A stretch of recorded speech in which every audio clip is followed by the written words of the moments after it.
Hello and welcome to Paul and Ricky Show, number 3.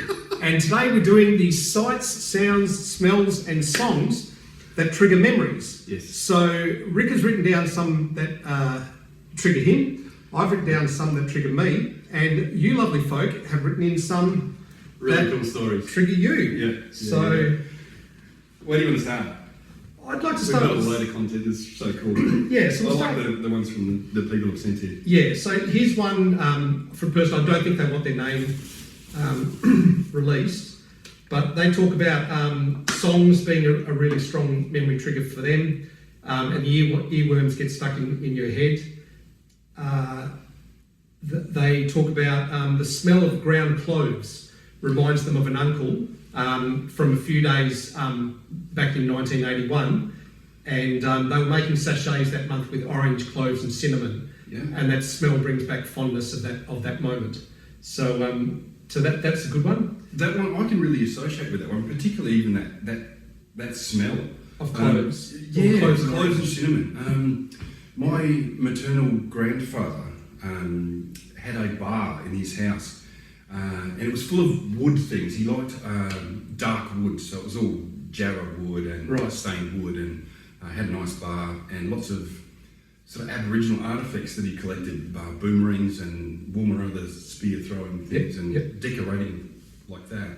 But it was old and musty, and he was a smoker, and it smelled of stale cigarettes. Not the smoke in the room, but the smell had sort of permeated the wood. And it smelled like cloves and cinnamon in there. It was so dusty. And whenever I find myself, wherever I am, sensing part of that smell, it takes me back to that place. Right. I think of being in that room and think of the things that he had in there. Yeah. So I can really associate with that Yeah. one. So that's Smell's a really powerful memory trigger, but it's the hardest one, I think, to articulate. You don't know it till you feel it. Yeah. Well, one of the ones on my list is the smell of I think it's cedar. So whenever have you ever gone into a sauna? Or some people keep a little bit of cedar in their wardrobe for silverfish. Yeah. And whenever I smell cedar wood, I always think of saunas. And one time when I was teaching English in the Czech Republic, there was a sauna there. So I remember... They do have a particular smell. Yes, that was the cedar smell. Yeah. So I find the cedar smell is one that sets me going. Oh, cool. Mickey has sent a photo of her sweet rescue pup named Nemo, who it sounds like Nemo may have passed away by now. It was. That dog was my heart. Yeah. Nemo hasn't given me permission or didn't expressly say whether I put the photo up or not, so I won't. But it's a very cute dog on a sofa, on a cushion. Yeah. And I'm sure there would be lots of people that would have photos of a pet that's passed, that whenever you look at the photo of that pet, that you get a strong memory. So pictures of pets past, I think, would be another one that would raise a memory. Oh yeah. Yeah. Oh yeah. Well, I actually have urns with the ashes of previous dogs, and with those is their collars and some of the things that they like. So it's a whole visual display. It is actually a whole memory, really. Yeah. Pieces of them and all of what remains of them. So Yeah, for sure. For sure. Now this one is from someone called Matthew, and it's a story, so I'll read it out. Hi Paul, this is Matt from New Hampshire, USA. I just watched your video as it's 3:15 in the afternoon on Wednesday here. There is one song that brings back a good memory of my mom. So I'll say it the American way. My mom passed away on February 1, 2005 of pancreatic cancer. There are a lot of songs that bring back memories, but there is one song in particular, which is Peter Gabriel's Sledgehammer, that brings back one of the best memories. The year was 1986, and we were moving from Merrimack, New Hampshire to Londonderry, New Hampshire. My mom and I were in the car loaded full of crap, and this song was fairly new, and we were blasting it as we went down the road with both windows open in the car. The funny thing is that my husband and I actually bought a condo complex. Bought a condo in the same condo complex that I grew up in London on Derry. So her memories are all around me all the time. That's great. I have a lot of good memories here. Anyway, I'm glad you're doing well and enjoying you following your channel. Maybe someday in the future we'll get to Australia for a visit. My only problem is I don't like long flights, and the flight is 17 and a half hours. Yes. Yeah, look, it is a long time to get to Australia. And that's a lovely memory about Peter Gabriel's Sledgehammer. That is one video clip that I remember quite clearly too, because it was, It's a cracker. what's it called? Stop frame animation. Stop frame animation. Yeah. And I think they won an MTV award for that video It clip. did. There was they had plasticine figurines and pieces flying around, and his face popping in and out, and hammers coming out, and it was a really cool video. Because was that the same year that AHA came out with That Take was On the Me? one. Yeah, I remember that because they were both really cool videos, and I really liked the video from AHA Take On Me because it was. It was a race. There was a race car animated. driver, That's and it. there was a good guy and a bad guy. Yeah. They were chasing him, and he was intermittently going between reality and the cartoon world. Yeah. And he was trying to force his way out of it. And it was actually really well blended in. It was such a cool video. It was brilliant. But, yeah. but I remember, I think it was MTV Awards, and Peter Gabriel's won the award for the best video. Right.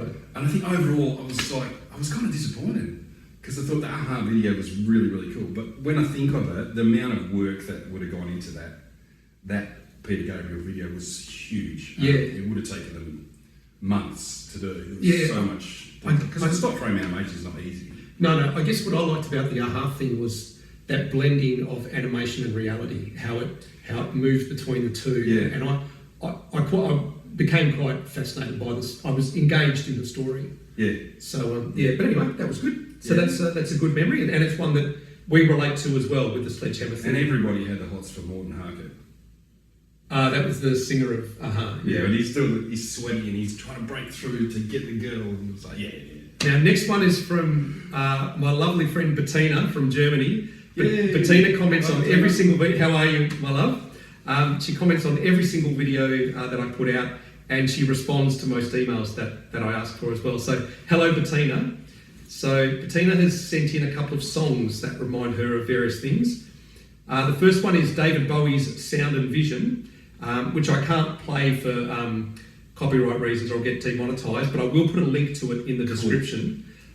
Because it's a David Bowie song that's not nearly his most famous, but it is memorable, and it probably is underrated, I would say. Yeah, it's not one of the main hits or anything, but it's got a distinct vibe, and I think that's what's important. Yeah, so when you watch this, just in this vibe, and just imagine Bettina listening to this song as she smoked her first cigarette at the age of, I think, 13 or 14.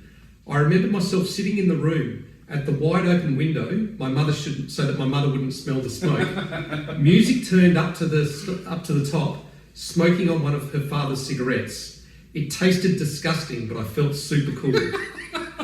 Eventually, my mother found out and was not amused at all. So It's a great memory. So now, obviously, whenever she hears that song or plays that song, she's thinking of that. She There's thinks a whole of that, yeah. memory associated with that. That's a really good one. I like it. It's a good vibe. Now, the next one that Bettina has said is Bruce Springsteen's song, The Promised Land. And I'll read out her description here, and there's also a link to it in the description below. At the end of the 80s, I took a gap year from university and went to Israel to work as a volunteer in a kibbutz. We were about 50 people from all over the world, working in the fields, kitchens, dining rooms, or wherever during the day. In the evenings, we met in front of our small volunteer village, lit a campfire, were hanging out, listening to music, and doing wild things. No details here. So, fair enough. It's amazing even now when I hear this song, I can feel the energy again. Until today, I loved connecting with people from other countries. And that's an interesting one because the title, The Promised Land, and here's Bettina in Israel, which I'm assuming to her is her promised land. So that's a good one, and the link is in the description below. So feel free to reacquaint yourself with that song. I think a lot of these, there's so many songs. I've got a few as well, but I think you could make a whole playlist of these memory triggers for all the songs that we've actually got. We've had how many so far? We've talked about 4 songs or something. Yeah. So obviously that's a big memory trigger for people. It's probably the most accessible. Is songs. You often play music. You might hear it on the radio or whatever. So yeah. Yeah, so there you go. Now, this last one is one that I've read the first third of this story. I deliberately didn't read the second third because I got so engrossed in the story. And I haven't heard this at all. Now, do you want to read it or shall I read it? I don't know. What do you think is best? You know the first bit, so I do. I'll go. You're doing a good job, mate. I'll go. So go ahead. Yeah. Okay. Yeah. So this is from a lady called Deborah, or I'm going to say Hi, Deborah. a gorgeous woman. She's gorgeously delicious, named Deborah. You know this from the first third of the story. Hi, Paul. Good to see you looking and sounding well. We'll be hoping for good news on your latest scan. Now, as for memories, there are so many triggers, but of course, one very old one stands out, and of course, it reminds me of an ex. Maybe laughably, the song is the Bee Gees' "How Deep Is Your Love" from Saturday Night Fever. Here is the background. I had a crush on this man in my graduate school program since the beginning of it 2 years earlier. I had heard he was living with someone and never acted on it. We were at a thesis group meeting and I was laying down, we were all laying down writing on the floor next to each other, when his knee sort of touched my skirt. I felt like it was electric, even though he wasn't even touching me. I couldn't breathe, I couldn't move. Then the song came on. It was very popular and I'll never forget it.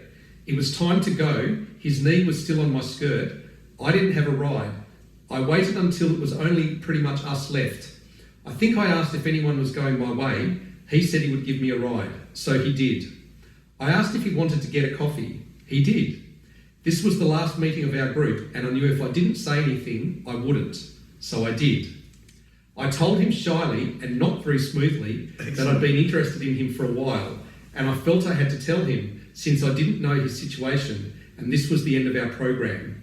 He was surprised, happy, and said that someone had told him months ago that someone in the class had a thing for him, and he'd hoped it was me. Yeah. So cool. It wasn't, and he was disappointed. He, in fact, was living with someone, things were not going so well at all, and he told me he was going back to his state, which bordered hers, and wanted to break things off with her. Before he started anything with me. Yeah. So the problem was, we kissed, and that was the end of that. Lol. He came home with me, everything was wonderful, beyond wonderful. He broke up with the woman the next day. I felt guilty, and we started seeing each other. All was lovely, but a month or two later, he wanted me to move to where he was in the country, and I wasn't ready. It was all too soon. So he got involved with someone else, Karma, and he ended up marrying her, and they've been together for decades. Not so happy ending, but he is one of the few men in my life, however briefly, I can never forget and still feel something for in a way. So whenever I hear "How Deep Is Your Love," I think deep enough, and I think of him. Oh, that's cool. That's cool. Sorry this is so long, I didn't expect you to use it, but once I started writing I got lost in the memories. I think of you often, Paul. Deborah. That's a big memory. I like that. That's really good. And I'll tell you what, Thank you for sharing that one. I got lost in your memory too. That's really lovely. Yeah. Oh, there's a lot to take in on that one. Yeah, Do you know what I really like? The electric touch. Yeah, The brush of the that's knee against the skirt. that sensation is so relatable. And look, you've said at the end it's a not so happy ending. I do want to point out that the person he dated after you, he stayed with for 20 years. So whilst you may consider it not a happy ending for you, I evidently would think it is a happy ending for him. So I'd probably ask you to reflect that you can be happy for him. Things do seem to work Sounds like out. too much too soon for me. He was not quite resolved in his previous relationship when they were kissing. Yeah. It happened very quickly. So And obviously it was going to happen, but... And this gentleman is obviously popular with the women because he because Yeah. he had absolutely no trouble going from one girlfriend to making out with That's why Deborah. it's a bit soon. That. But it supports that he must have been quite a catch. So yeah. So damn it, Deborah. Yeah, I can understand how you feel. I can understand. Damn it, Deborah. And thank you so much for writing in. That's a I good story. found reading that story absolutely brilliant. Yeah, that was good. I really, really enjoyed it. Well written, well told. Yeah, very well written. Yeah. Now, Rick, you've got a list. Oh, I have. So let's do them in order. So we've got sights, sounds, smells, and songs. So give me one of your sights. I don't have any sights. Okay, that's fine. I'll give My memories tend to trigger a visual response in me. I So- think of the place where they happened. So you can't think of a photo that every time you look at the photo you go, oh, wow. I'll tell you what, listen to mine. Yeah, And see what you no, get. not really. Okay, I've written 4. One is the Darling Scarp. Now, if you're not from Perth, you won't know what the Darling Scarp is, but it's a ridge line of hills. They're not high enough to be called mountains. Perth, Western Australia, is built on a long fault line. The coastal plain basically is flat and close to the sea, and some way back Some way there's a back it mountain goes up. ridge. And it's not mountains at all. It's only It just goes up, tall. so it goes flat, and then up, and then flat again. Yeah. And when Caroline and I Hills. lived in Serpentine, as you got Which is about up in near the hills. as you got about 5 kilometres, which is 3 miles away from Serpentine, you could see the Darling Scarp. And because I was normally often driving there on sunset, the sun would be pointing at it, or if it's sunrise, the sun would be coming up over it. And I just used to have this calmness come over me, where I'd be like, I'm home. You know that feel, like just where you go, Oh yeah. I'm home now. This is the nice You're place. in your place. Yeah. Yeah. So the Darling Scarp used to make me feel that way. Elevation, 1,900 feet or 582 metres. So Thank you, Carol. please come and show your lovely say that place. louder. Say that more. Hello. Fun fact, the highest point of the Darling Scarp is at Mount Cook, which is 582 metres above sea level, which is 1,909 feet. Cool. Now, while we've got you on camera, do you have a sight or a sound or a smell? I have a smell, so maybe I'll wait till the smell section. Okay, sure. All right. Okay. We'll look forward to you returning when we get to smells. So the Darling Scarp is one, and maybe you've got one if you live close to a rock formation or there's a river. Every time you cross a certain bridge, it makes you think of something. So I'm sure you will have memories like that. I have places, but I don't have so many photographs of them. The photos are in my mind. Yeah, if that's you cool. will. So yeah, Jurien Bay is one, which is a family holiday place. We had so many good memories there, and so many things that we So did. Jurien Bay is on the coast north of Perth. Yeah, it's about 2 hours drive north from here. It's a great place. I've got so many good memories from there. Not photos so much. One of the ones I remember in particular though, and this is new. I haven't written this down. This is just off the cuff. My youngest daughter was barely of swimming age, and it's just such calm water. It is the ocean, so there are little waves. Yeah. But she had a couple of inner tubes, and we had 2 inner tubes on her and floaties. It was impossible to tip this kid over, and she was paddling around in the water and catching waves. And such fun. She had such a ball doing this. She literally, at probably 18 months or 2 years old even, did this for hours and hours on end. To the point where eventually she was utterly exhausted. She dragged herself up the beach, popped out of the inner tubes, threw a towel over the top, and just basically fell asleep on the beach in these inner tubes, curled up under her own little private tent. It was the coolest thing. Oh, that's so She cute. was just utterly exhausted and completely at peace, and it's a beautiful memory that I have of that. I'll never forget that. That sounds brilliant. Oh, it was, yeah, beautiful. Okay, so here's another sight from me. Whenever I've been flying into Perth Airport, as soon as I can see something I recognise, like whether it's the shape of the Swan River or certain lights like of the CBD area, as soon as I see something that I recognise of Perth, and again, it's that feeling of being home. Yeah. Well, if you're coming from the east, there's not a lot to see until you There's get farmland over until you get over the Darling the Scarp. Darling Scarp, and then you can see Yeah, suburbia, you see the Midland. city. Yeah. So another one is flying into Perth Airport. That is a really. I presume you guys will have memories of flying into your home airport as well. That might give you a memory.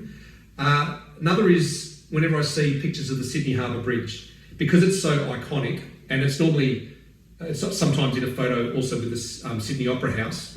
It just reminds me of Australia, and that it's such an iconic photo, and that even though I'm not from New South Wales, it makes me feel like I'm proudly Australian. Oh, definitely. Yeah. Absolutely. So I imagine people from the US, you'd probably feel the same way maybe about the Statue of Liberty or the San Francisco Bay Area Bridge or something like that.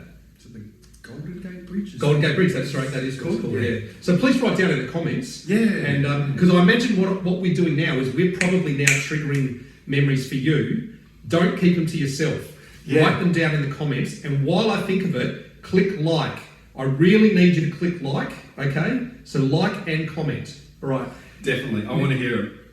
Now, my last site is whenever I see old Holdens. Holden is a brand of car in Australia that was owned by General Motors, Yeah. which is in the US is Chevrolet, in England is Vauxhall, in Germany is Opel, Yes. and in Korea is Daewoo.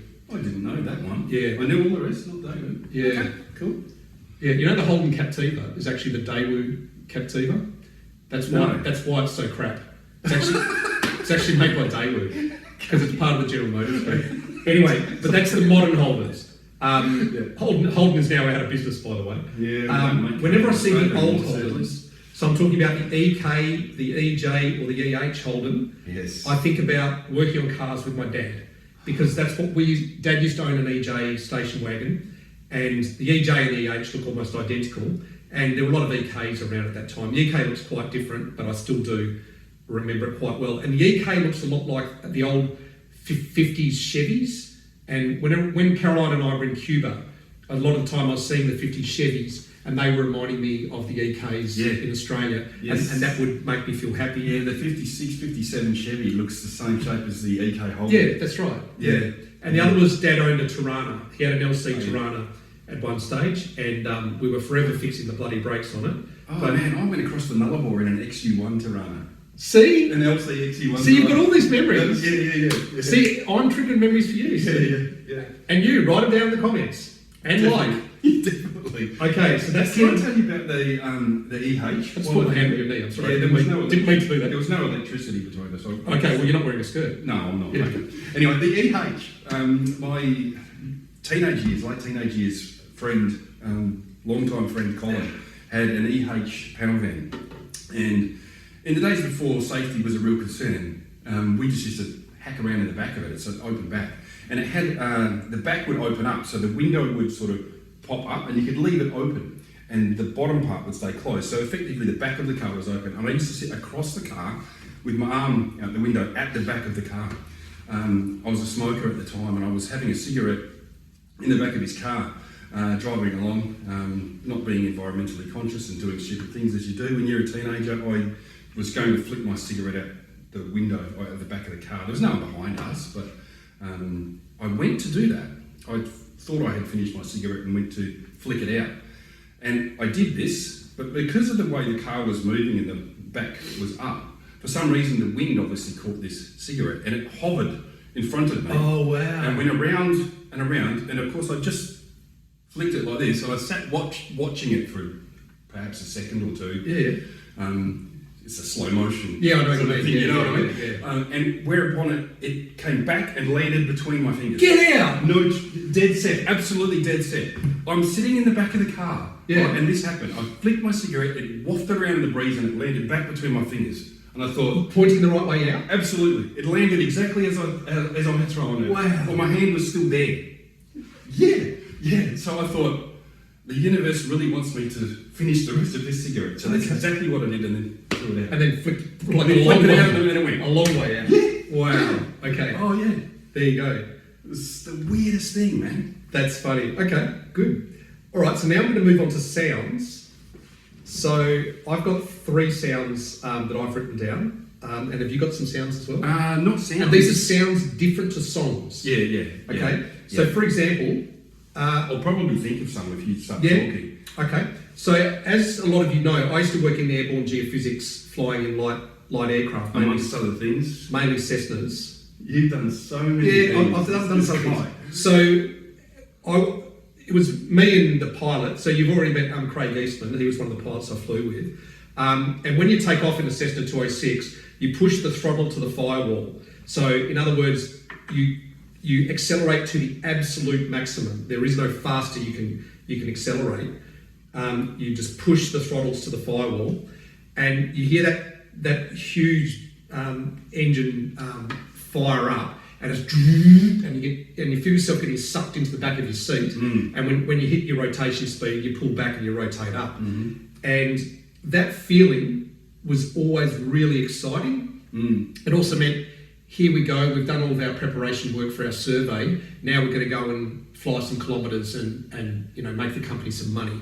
So I always found it exciting. And equally so, and this is one I think hopefully all of us can relate to. So it's the sound of the engine. It's the sound and the feeling of getting sucked into the back of your chair, Yeah. which is also when you're in a jet aircraft. Yeah. So whenever you've been on a commercial flight, when they push the throttles forward and you feel yourself getting sucked backwards, I just love roaring noise. the roaring of the engine Yeah, and the sucking into the back of your seat. I love it. Yeah.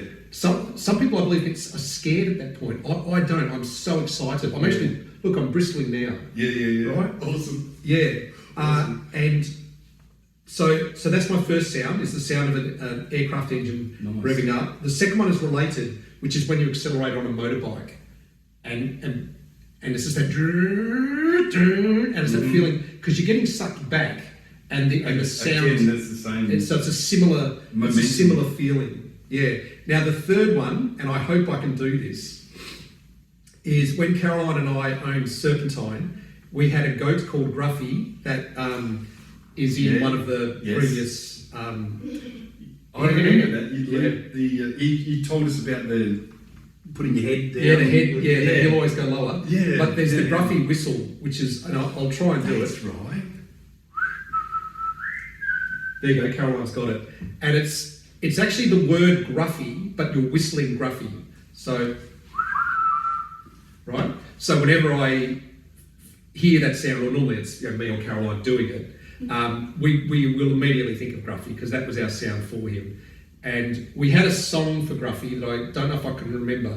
What did Gruffy do when he would come? Oh, okay. He would come to you. Yeah. So he'd be off in the field somewhere. You'd make the whistle, and you'd go, "Oh, that's the whistle." And goats are very gastronomically inclined. So yes, in Gruffy's brain, he's going, "Oh, there's that sound. If I go to him now, he's got food." Right? Because that's how you train goats. Or train most animals, including humans. He train humans. Yeah, I believe you can, mate. Okay. Yeah. So the Gruffy whistle reminds us obviously of Gruffy, and the song was something like, "Gruffy has a fluffy white winter coat." I can't remember. There was a Gruffy song as well. Oh, mate. So tell me, what sounds have you... Oh, you didn't have any, did you? No, I didn't have any sounds, but I thought of one. Oh, good. Because you talked about iconic Australian images. Yeah. Sydney Harbour Bridge, the Opera House. Yeah. To me, and I really associate this as my place, is black cockatoos. I absolutely love black cockatoos. Great. They have such a distinctive sound, and they are such a distinctive bird. Yeah. They are, the way they fly. They actually fly quite fast, but they just look so laconic. They're slowly bending the wings, and they're up and down like this. But they move quite fast, and they go in flocks. I'm sure, I don't know if that's the right collective noun, but a flock of black cockatoos. And when they fly, they make a noise. Yeah, they do. And that's why in the Aboriginal language they're called nullarks. Oh, is that the onomatopoeia of the sound? Yes, the sound of, that's what they're called, nullarks. Okay. Yeah, and I love that noise, and to the point where I go walking in the bush and I see them fairly often. Yeah. Up my way, so north of the river, there are more white-tailed ones than there are red-tailed ones. As you get towards the hills, there's the more of the red-tailed ones. Yeah. And they make a distinctly different noise. Yeah, they do, yeah. Yeah, and I can tell them apart just from the noise that they make now, because I've been around them enough. I had one, it was probably a couple of months ago, and I sent this video to someone just this morning, actually, coincidentally. I was walking through the bush, and under a big copse of chewit trees, right, a native Western Australian tree, Yeah. was a bunch of red-tailed black cockatoos in the trees, making their noise. And I stopped, and I usually don't stop, but I had to because I just saw these things and I thought, these are really cool. And I took a little bit of footage of them, and they flew down the path where I was walking, and off they went, about half a dozen of them, and I said hello to them, as I'm inclined to do. I don't know why I like talking to wildlife, but I do. Hey, why not? Hey, And just, it was just such a magical experience. They're so cool, the black cockatoos. Yeah, I love them. They're here. You've immediately reminded me of two other native Australian bird sounds that I love. One is early in the morning you hear the magpies going coo, Oh. coo, coo, coo, coo. Magpies make the coolest noises. They just have this really calming sound, and they only do it early in the morning. And the other one is the kookaburra. Coo, coo, coo, coo, coo, Oh, coo, yeah. coo, coo, Do you know what? There's a lot of people think, because that's in, they put it in movies a lot. When there's a movie which has a jungle scene, they make a mash of sounds, but part of that, a big part of that is the kookaburra. And so many people think it's a monkey who aren't Australian. Oh, really? Yeah. They're like, is that what that is? Because I saw a video with a guy basically talking to a domesticated or a tame kookaburra, and it's got to make the cackling. Oh, really? And people said, "Oh, is that what it is? I thought it was a monkey." Oh, funny. Yeah, but the kookaburra is very distinctive. Very distinctive. On those magpies that you were just saying, they make the coolest noises. They're so melodic. They actually have a really Absolutely cool tune. beautiful. Yeah, absolutely beautiful. Very different to other birds. Very different. They don't sing so much as, but they have a very melodic tune that they sort of Yeah, follow. certainly when I wake up, because they're often making that sound at 5 o'clock in the morning. Why is there so early to get excited about birds? I don't know, but what I'll say is, when you wake up at 5 o'clock, it's generally too early to get up and go to getting ready for work. Yeah. But I do quite like lying in my bed and listening to it, and it makes me feel at peace. Yeah, Makes me feel like everything is okay in the world. absolutely. Yeah. Magpies are definitely a part of that, Yeah. for sure. That's cool. Now, so that's what I've got for sounds. Now, Yeah. for smells, we've already talked about the smell of cedar reminding me of saunas, and also sometimes wardrobes. Cloves and cinnamon. And then the smell of wardrobes made me think of my parents' wardrobe, which had the smell of mothballs. Oh, yes. Naphthalene. Naphthalene? Naphthalene, whatever it is. Yeah. Which I haven't smelt in Yeah. years now, because they've sort of, I think they've fallen out of use. They've certainly fallen out of use with people I know Yeah. of the wardrobes I've been into. But I know the definitely, smell. I know the smell. yeah, and it absolutely reminds me of my parents' wardrobe. Mothballs. I haven't seen mothballs for years. No. And I can smell them thinking about you saying that. Yeah, so that's a smell so true. that is evokes quite a strong memory for me. The other smell would probably be maybe avgas, aviation gasoline. Oh, yeah. Reminds me of working at World Geoscience, because oftentimes we used to pump our own fuel. Yeah. Because we're in the outback, we're on cattle stations. We're not you can't just pull up to Karratha Airport. Well, Yeah. Karratha Airport, there'll be a truck will come out and fill you up. But if you're on an outback station, you've got the 200 litre drums, and you've either got an electric pump if you're lucky, or you've got a hand pump.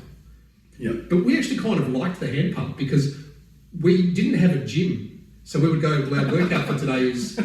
To fuel up. Yeah, so I think it was a litre a turn. So a 200 litre drum was 200 turns. 200 reps. So we'd do 50 on one arm, turn around, do 50 on the other arm, Yeah. and then the other person would do 50 and 50. Cool. So everyone did 50 on one arm, and that tank was empty. Yeah, cool. And you pumped 200 litres. So that was just the way we did our workouts. And that smell you get at drag racing as well, and speedway. It's kerosene. Avgas is kerosene. Yeah. Oh, yes.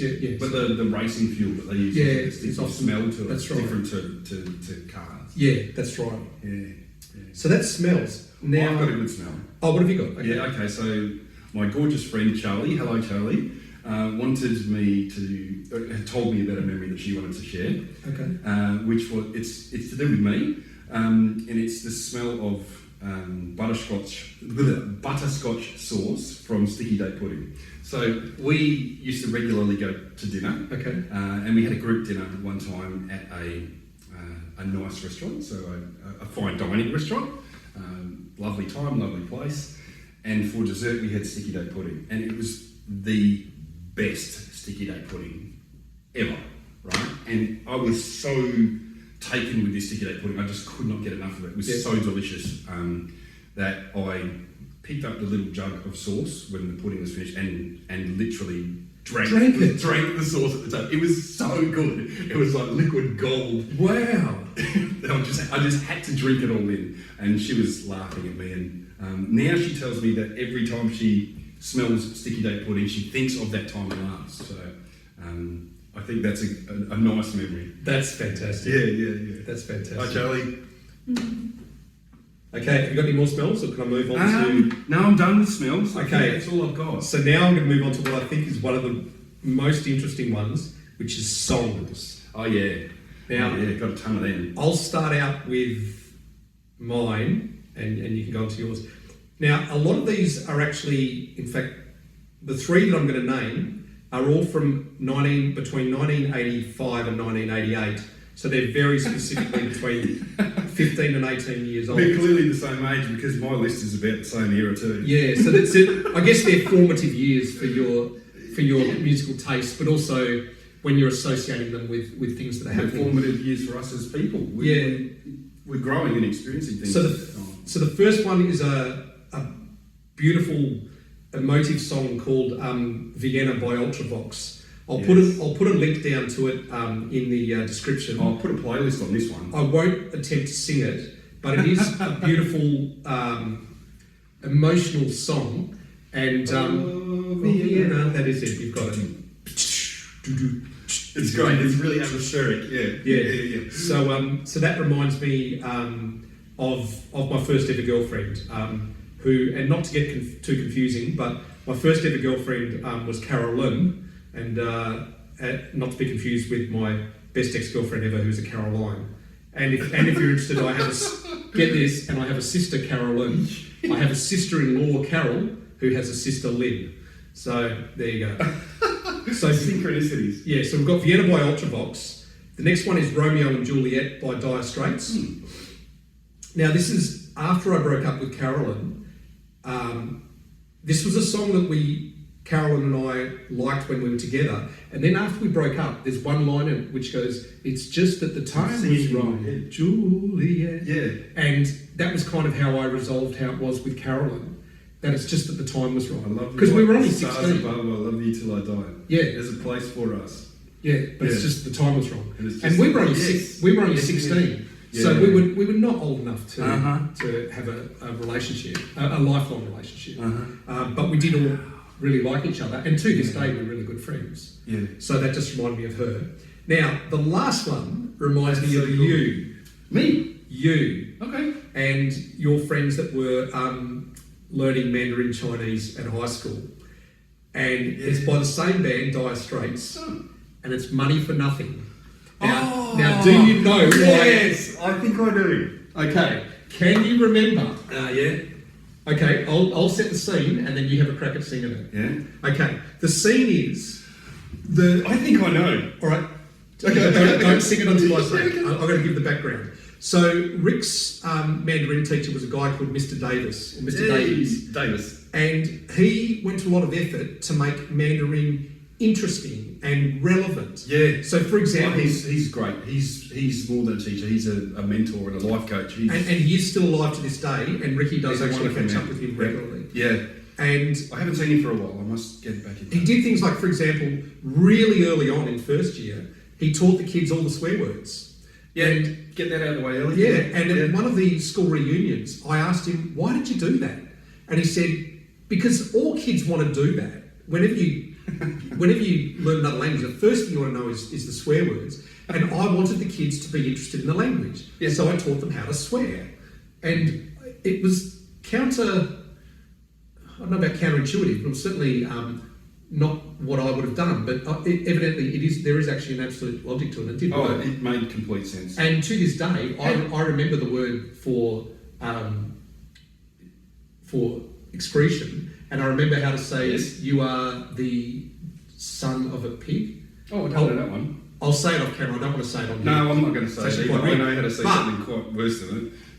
Which Yes, but one of the things he did was he translated the words to money for nothing into Mandarin Chinese. Yeah. So, No, that was us as students, I think. oh, Because you guys did it, did yeah, you? there was a lot of us that were learning different languages because if you remember, it was a language-based school, and we had to choose French. I don't know why. Yeah. And then we, one other. and one other language. So I was. You did obviously Mandarin, I French. did Indonesian. Yeah. But one of the textbooks that we had in Mandarin coincidentally had 3 columns on each page, and it was English, Chinese Mandarin, and French. So what happened was we were learning some of the languages at the same time in other classes, and we sort of had a hybrid language, which was us speaking high school English, as you do, the local slang, the words of the time, mixed in with bits of French and bits of Chinese. Right. So that we could understand what each other were talking about, and other people maybe not so much. I remember we mixed it all Tien up. Shu was Tien that, Shu. was either Yeah. was either microwave or oven. That's television. Television. Okay. 我的电视, my television. Yeah. But that was a song. What was the bit in the song? We have to move these microwave ovens. We're have going to to move these colour Bing Shang Raiders. TV. Bing Shang was French.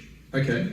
Bing Shang, we're going to move these Bing Shang Raiders. We used to say, we're going to move these colour tinctures. That's it. Yeah. I knew that's what you were thinking of, right? Yeah, absolutely. Yeah. So whenever I see Money for Nothing, see or hear it, I think of you guys singing it in Mandarin. That was our hybrid language. And So half of it's English. and how most funny of I it's- thought it was. Yeah, that's a cool one. And that I still remember Tien Shu, even though I didn't remember that it meant TV. I knew it was either TV or microwave. You knew a lot of Chinese, which was funny because you were never in the Chinese class. I was never in it. No, but So you were an honorary member of that Chinese I was. class. Look, I've always been lucky in that I pick up languages easily. Yeah.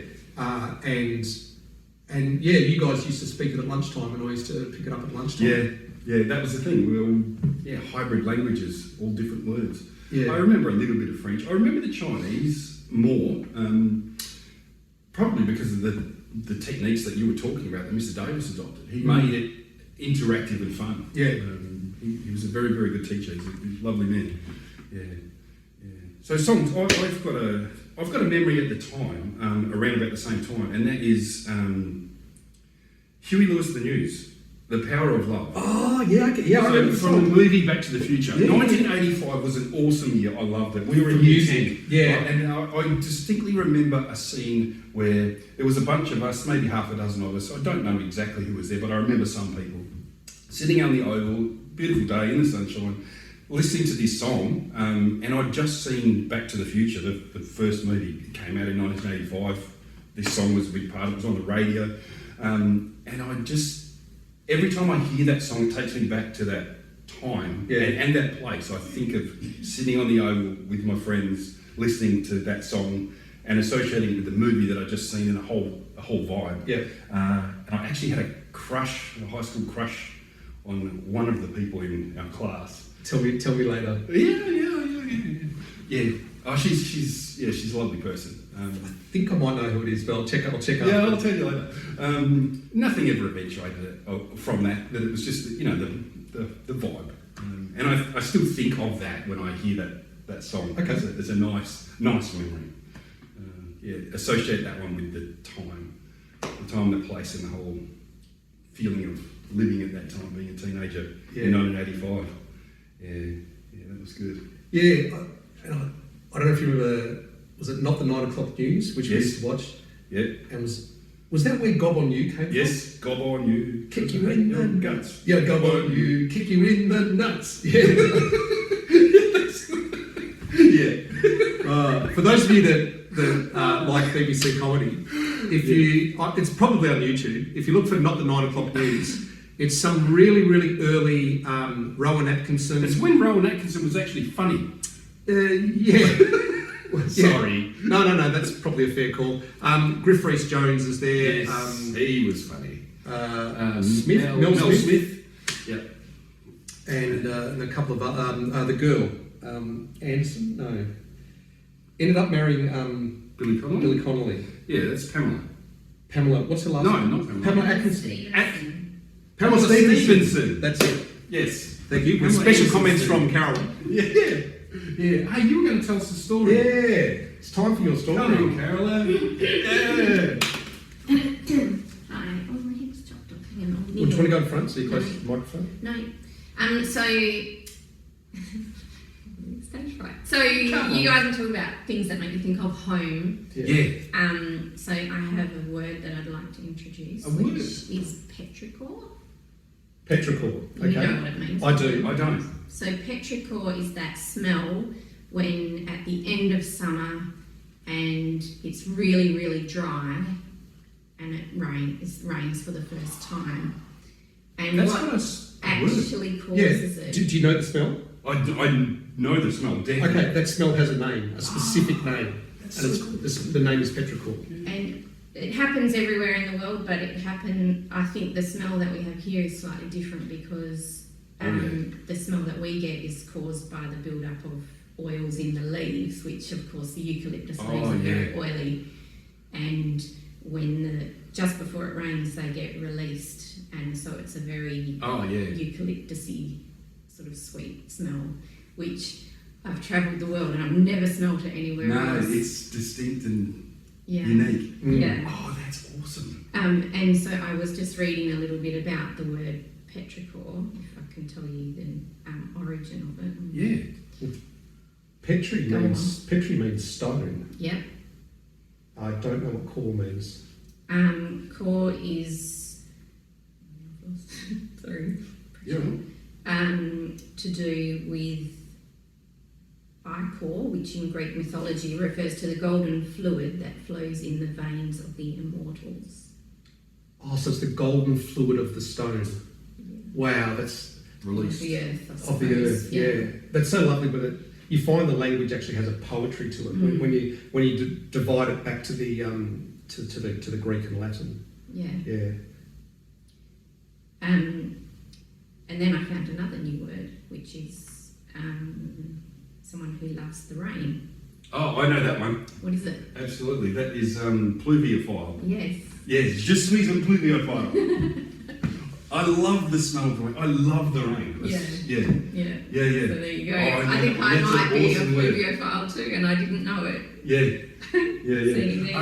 I actually think that's a modern made-up word. I don't think there was a word for it before. Well, the Spanish word for rain is lluvia, so it will go back to the Latin somehow. Yeah, your file, phile. Or file means loving. Yeah. Yeah.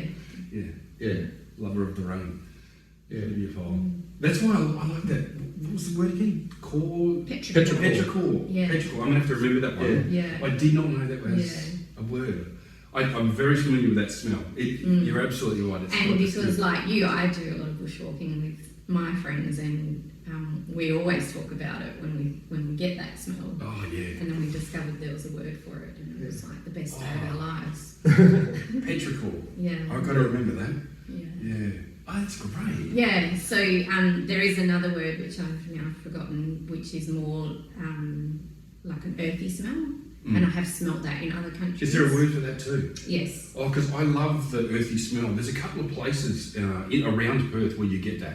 If you're driving along the freeway, okay, so coming from the south, going to the city, just before you get to the city, the Swan River is on your left, and there is a copse of trees all through that section, and the river ebbs and flows and dries out and fills up, and when the river goes out a ways, there's the smell of the weed. Yeah. It's really earthy. Some people don't like it. Some people say it smells as swampy, but I actually really like that smell. It's really earthy. Yeah. It is quite a And you only strong get it smell. in that place along the river there. Yeah. When you get it when you're driving with the windows down and you go past that section, there's that smell. Well, it'd be It's decomposing smell. seaweed, I'm Yeah, guessing. it's decomposing weed. Yeah. Um, Hits you like a punch. But it's a in the face. perfectly natural smell. It's a, Yeah, well, it's a composty It's smell. an earthy smell. Yeah, well, it's the smell of fertility, I guess, Yeah. because Yeah. stuff would grow in that foreshore. Yeah. Yeah. And up near my way, where I live, so we talked about the Perth coastal plain. There's a whole, it was a system of wetlands. So if you look at all the lakes, they're all actually in a line. They line up, yeah. A long line. A lot of it's been reclaimed and Yeah. turned into suburban land, which is okay, but we've kept enough of it that there are some beautiful places in suburbia, and there's a couple of lakes up my way, and a major road runs between them, and it runs down through a flat part, so the lakes are on either side, Ocean Reef Road. Yep. And that again has that same smell at times. Right. Driving through there's the smell of the earth, the smell of the lakes, the smell of the decomposing vegetation just sits in that little valley.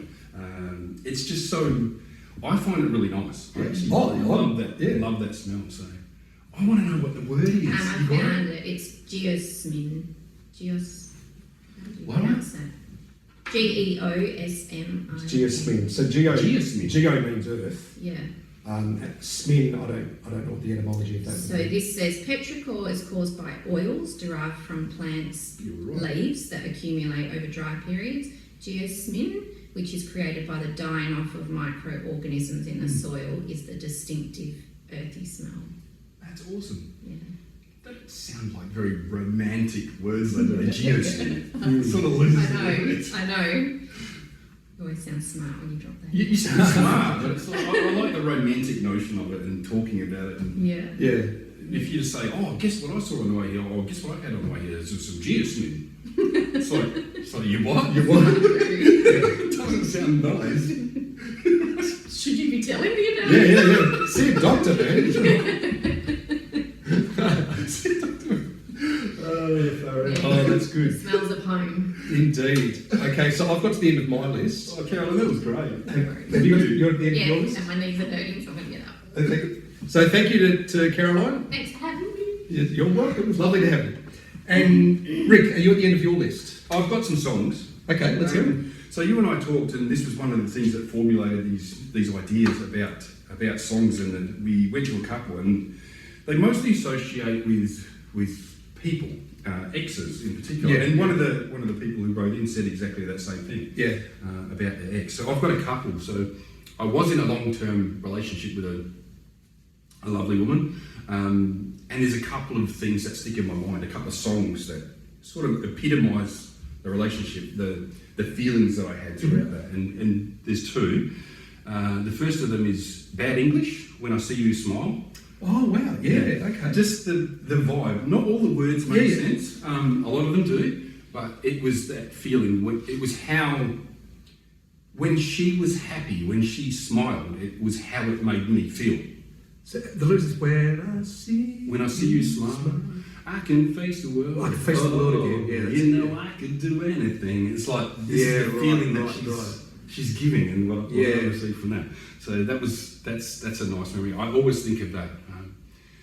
And the other one with her is In Excess. So In Excess is obviously a really well-known band. It has a lot of hits. This is not one of their No, main this hits. is not This is one of their more famous yeah, it's songs, called- but it's a brilliant song. To Look at You.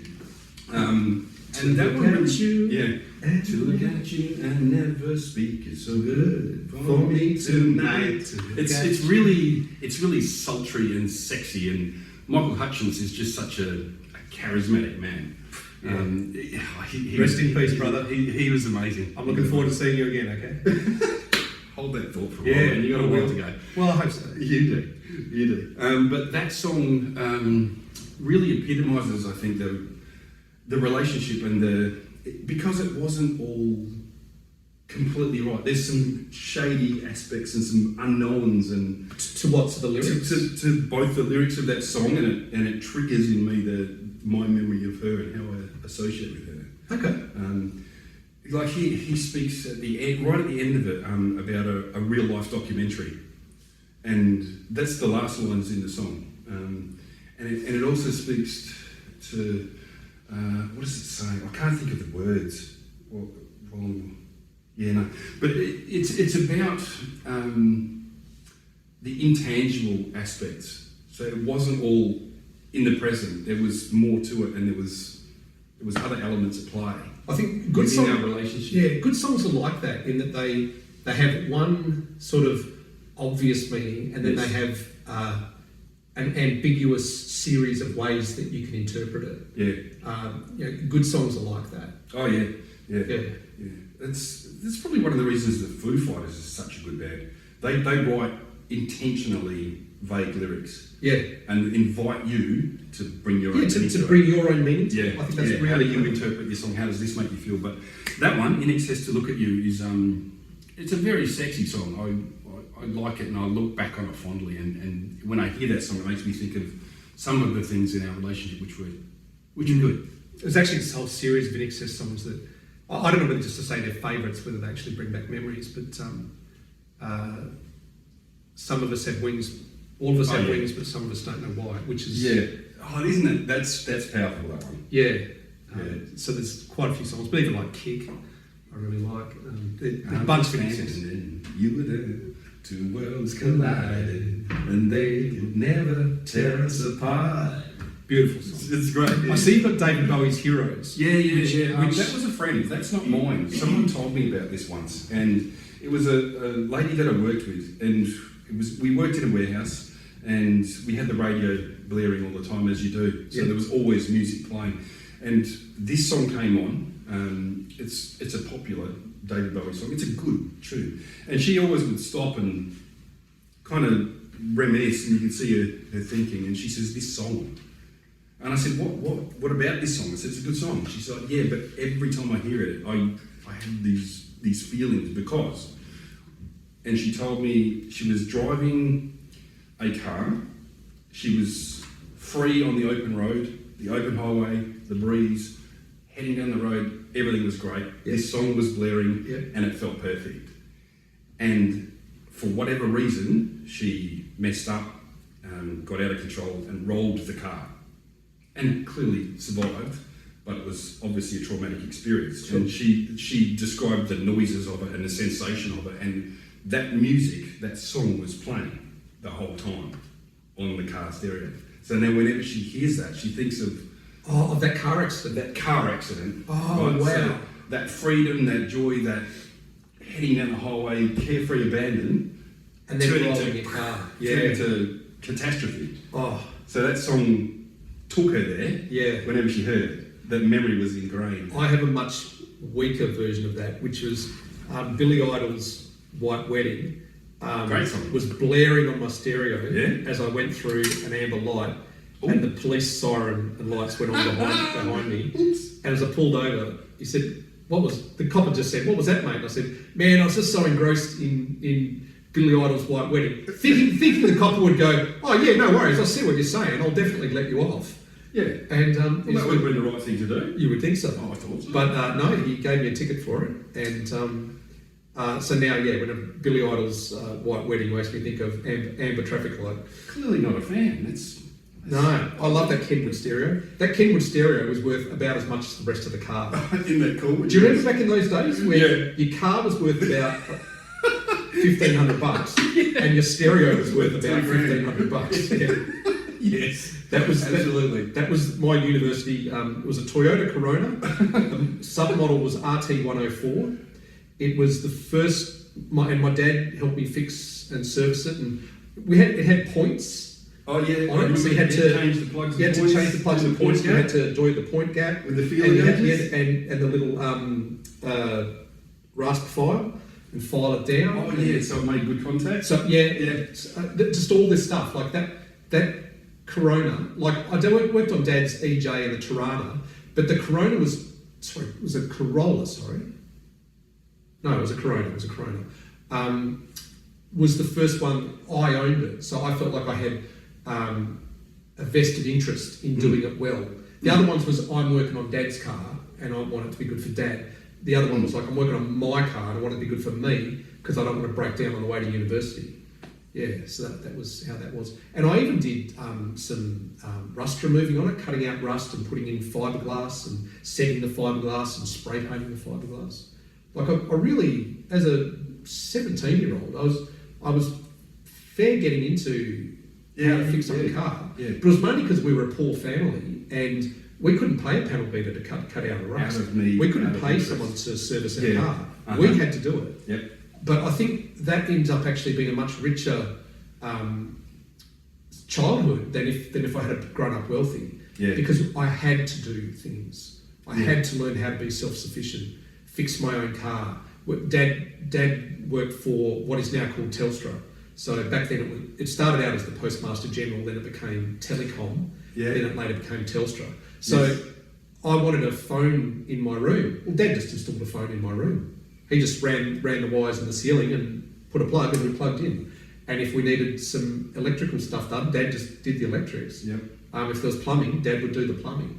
So I think a lot of that is lost these days. It is. It's far more disposable society. Things are cheaper, mass produced, so they're more accessible. But we're also probably better off in that we can just go like, you know what? I'll just grab that. I'll get that. yeah, I mean, It's a shame because we lose that.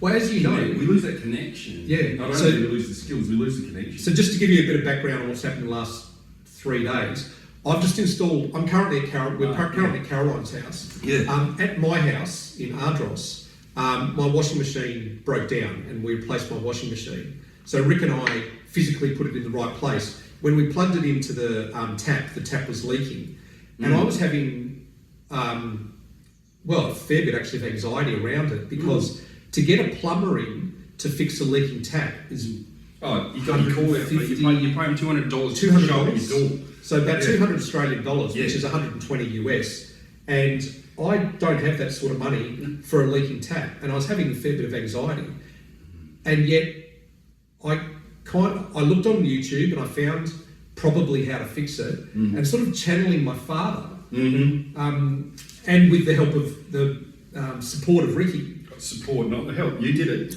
Yeah, or you held the spanner at one stage. I did. We went down to Bunnings. We bought a spindle repair kit, and we changed the O-ring, the flat washer, and the rubber washer, and we fixed the leak. So in the end, it cost $16. Yeah. And I got a new set of plastic tap handles into the bargain. Yeah. And it was a set of repair jobs for 5 taps, and I only did 1 tap. So you've got more. I've now got 4 Yeah. more I can do, Yeah. and it worked.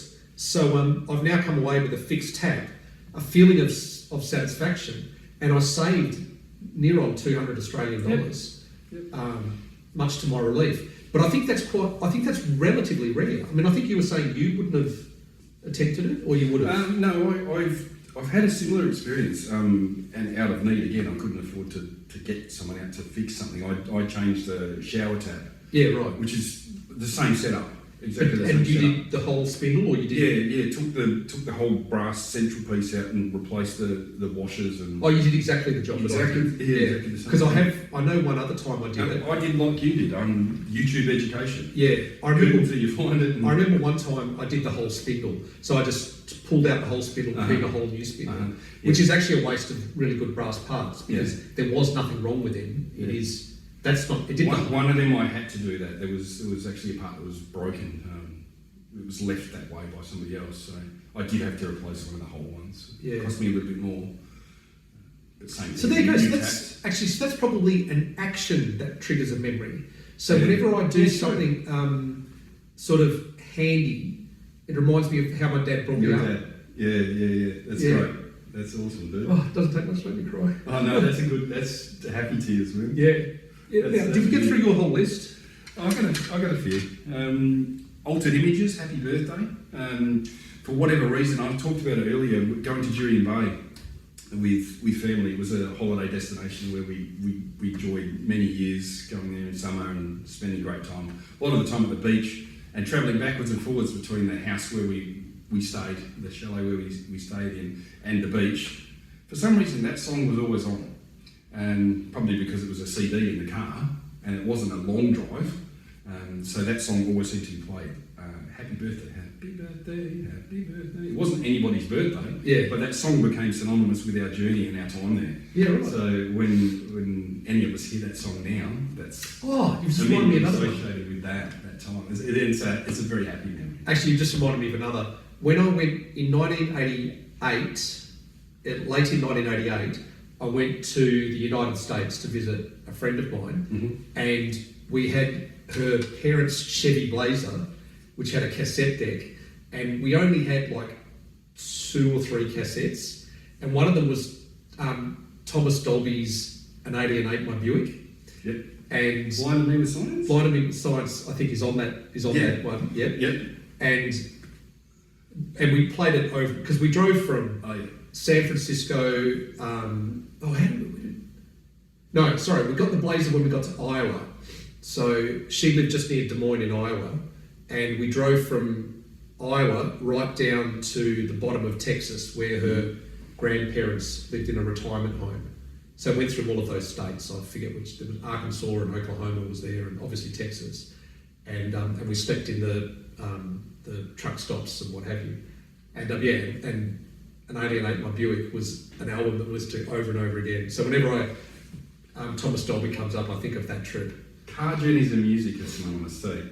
And often you do that, don't you? You find driving somewhere, you just listen to the same music, or you put the same disc on again, or you put the same song on again. You just keep listening to You wouldn't nowadays, because No, probably nowadays not. you'd listen to your MP3 because your Yeah. phone has got 2,000 songs on it now. And you Bluetooth and you But back then, if you only had 3 cassettes and a cassette deck, Yeah. You listen to those 3 cassettes Yeah. time after time after time. Yeah. It's a thing that wouldn't happen nowadays. I remember.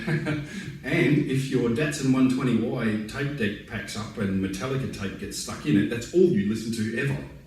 Oh, because it's in there and it works. Because it's in there and it works and it goes around But and you around can't- and you around can't and you eject- can't take it out. So you listen to Metallica when you're in that car. Can you press stop? Yeah. Oh, so it's either Metallica or silence. Yeah, that's it. That's your choice. Oh, that's funny. That's good. That's good. Now let me just do a time check. Yeah. See what we're up to. Look at that is almost exactly how long we went last time. Is it? We're at 1 hour 5, and last time we were at 1 hour. I want to talk about one Oh, memory, please, yeah. which is recent. So most of what we've been talking about is reminiscing, because that's what memory triggers are, Yep. right? They take you back to a place in time. Now, I've very recently made a beautiful memory with a beautiful woman, and it's relating to a song. So can I break the news, or do you want to break the news? You can. Ricky has, in the last 3 weeks, Couple of weeks, yeah. in the last couple of weeks, got himself an official girlfriend. So Rick is now off the market. I'm sure that's bad news to several of you that have commented. I was never on the market, Paul. No. But what I'm telling you is there were quite a few comments saying Okay. that Ricky's a bit of all right. Okay. I don't know if you read those comments or not, but they definitely were there. I did have a look. Yeah. So Ricky is now off the market. Not that he was ever on the market. No, And- and that's what's amazing about it. So neither myself nor her were actively looking for a relationship. We found one another and we fell into one That's the another. best though. I know, it is. Oh, mate, And it is. it's I've the got to tell right you way this to song. Now, you might not know this go on. song. It's not a particularly well-known band. They're not a particularly good band, but they have a song, and this is what I felt at the time when she and I fell together. Okay. And we literally really did fall together. And this song, it's called Wind at My Back by Spock's Beard. And please, would you post a link to that? I will one? post a link to There's it. one, you need the lyrics as well, because it makes so much sense. It's a recent song. Like it's No, I think it might be 10 or 15 years old. okay. I was aware of it, but after I had a particularly good date with this lady, went home, found myself not being able to sleep, feelings welling up inside me, watching a bit of TV, not knowing what to do, starting to listen to music, and it occurred to me I just wanted to listen to this song, and I sat on the couch with the feelings welling up in me so much that I was crying tears of joy into my hands and thinking, I love this woman. And she's so beautiful. And this song sums it up. And now I can't unhear it. And I don't want to. Don't want to. And I wake up with this song in my head. And it will forever make me think of her, regardless of what happens from this point Oh, on. man, Which I'm sure will be good, and it is. I'm so excited for you. Thank you. Yeah. Thank you. Yeah, but Spock's Beard. Okay, Wind at My Back. I'll put a link to it. I'm not familiar with the song at all. Yeah. I'll listen to it and post It's it. very upbeat. It's very emotionally uplifting. It's light. It's about floating on a beam of light. Oh, that sounds great. So, just in closing, please don't keep your memories to yourself. So, if you've got sights, sounds, smells, or songs, or anything like that brings back memories, write it out for us. Share that memory, because I hope you've enjoyed us sharing our memories, and I'm sure you've got some too, and we'd love to hear them. So please put them down in the comment. Please do click like. I'd love you to click like. I know it's hard to get through a video that's 1 hour and 10, so if you've made it this far, congratulations. I'm sure many of you are not seeing this, but that's okay. We've enjoyed making it. Oh, I love this. I love this. This is a really good chat. Yeah, Thanks, man. Oh, you're welcome. I'm loving it too. Yeah. So yep, stay in touch. And if you've got an idea for Paul and Ricky 4, then please post that as well, because we need good ideas. I think this one was a good idea, and we need more good ideas. So don't be afraid to propose ideas to us. We'd love to hear from you. So thanks from Paul. Thanks from Ricky. Okay, see you later.